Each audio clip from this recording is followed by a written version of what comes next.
欢迎来到巴巴娱乐呀频道，请订阅频道，所以大家不要错过当天最热门的新闻。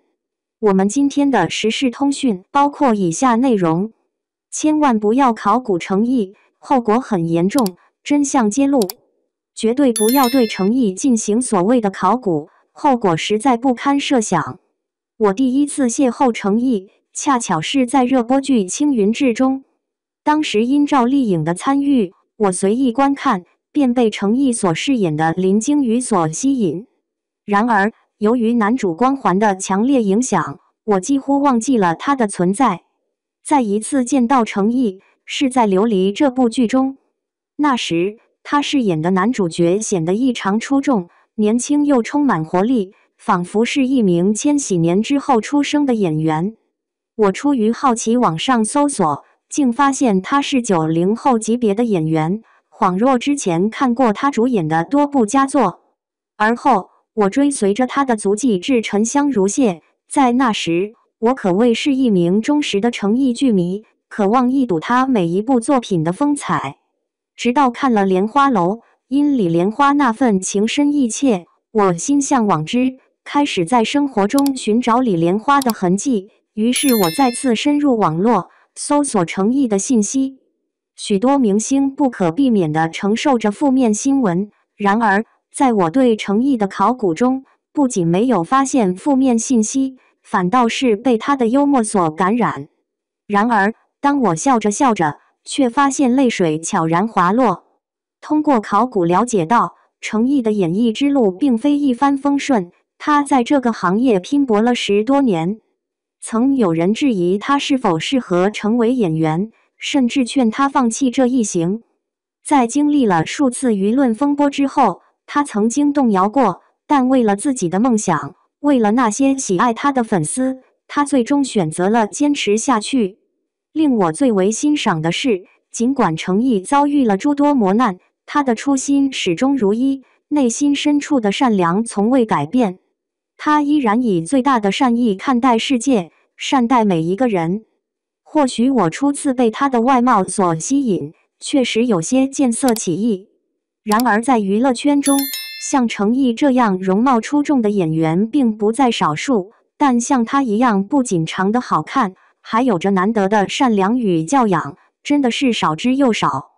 原本我只是一个快乐的剧迷，日日享受追剧的乐趣。但自从深入了解成毅后，我发现自己对他的迷恋愈发加深，脑海中时常环绕着他的身影。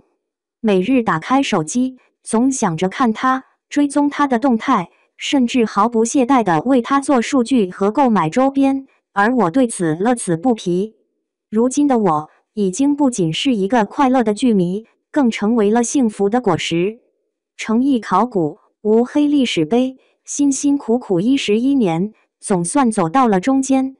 他很喜欢《莲花楼》中的一段话：没有人是十全十美的，谁也不能保证自己不会被人利用，谁能保证自己没有影子？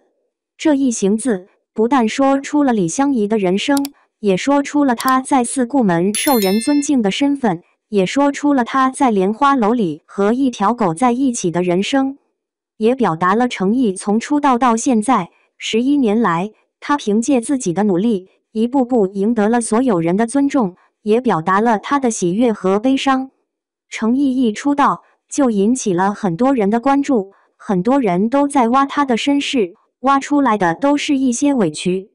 纵观成毅最近在节目中的表演，可以看出成毅行动迟缓的缘故，若非因为袁咏仪，没有人能猜到成毅在节目中所经历的苦楚。他的担忧，他的彷徨，他的胆怯，都来自于他之前被所有的导演、制片乃至整个剧组的忽视与攻击。对一个刚出道的演员来说，被一个演员这么严厉的批评，简直就是一种巨大的打击。虽然取得了一些成就，受到了工作人员的优待，但他一直在努力，但一直没有得到应有的重视。想当年，他和青云志的团队一起参加的时候，也就是在做一个简单的自我介绍的时候，才会出现一个近距离的画面，其余的时候就是一个背景板。最近一段时间，程毅虽然没有上过节目，但每次都是主角，不管走到哪里，都能吸引全场的目光。程毅从一个小配角，一步一步走到了大主角的位置，经历了太多的世态炎凉。他不断地给自己打气，将自己的感情融入到这个角色中。能参加一个著名的节目，就是一个成功的开端。一个明星想要火，靠的是自己的努力，靠的是运气，靠的是自己的才华、自己的运气、自己的努力。其实，无论在哪个圈子里，都是一样的。如果你真的想要一个成功的机会，那么你就可以去努力了。《莲花楼》这部戏最让我心动的，不仅仅是它本身的情节充满了悬念，而是它的环环相扣，没有一丝的敷衍，也没有一丝的矫揉造作，更没有一丝的矫揉造作，更没有一丝的矫揉造作，将每个人物都演绎得淋漓尽致。更引人入胜的是，一个人在经历了大半辈子后，心态的转变更令人深思。我们都期待着成长，都认为一出校门，生活就会变得光彩夺目，可没想到，学生时代的文质彬彬，正是我们最美好的时候。当一个人成长起来，进入了这个世界后，他将面临着各种各样的考试，没有一个统一的答案，他也将面对越来越多的人。在我们埋首奋斗的时候，从来没有真正去关注周围的人，即使是一些琐碎的小事，也会因为生活的压力而低头去面对。直到现在，我才意识到，在平凡的日子里，宁静与温暖是多么的珍贵与罕见。现在回想起来，不仅是娱乐圈，任何一个人走到哪里，都会被人欺负，被人算计，被人歧视，被人区别对待。如果你不是一个毫无威胁的人，那就是一个例外。正如黄渤所说，每一个人的成功都有自己的苦衷，职场上也是如此，每个人都有自己的小心思。程毅很庆幸，他用了11年才走到今天这一步。他一直都在说，多做点事情，少发牢骚，不会有错。他会真诚地对粉丝说，我很好，请大家多多保重。如此勤奋而温和的程毅，如何不令人喜爱？